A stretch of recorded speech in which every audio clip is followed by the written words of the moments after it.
Tired of your iPhone videos looking like they were filled with a potato? I'm about to show you how to unlock professional camera quality with just a few simple tweaks. First, open your Settings app and scroll down until you find Camera. Tap on it. This is where the magic happens. Now, tap on Record Video. You'll see a list of resolutions and frame rates. For the best quality, choose either 4000 at 30 fps or 4000 at 60 fps.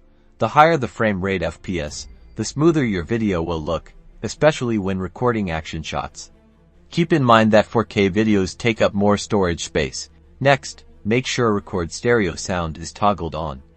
This will capture audio from both the left and right channels, creating a more immersive sound experience. Finally, go back to the main camera settings menu and toggle the grid option on. This will overlay a grid on your camera screen, helping you to compose your shots and keep your horizon line straight.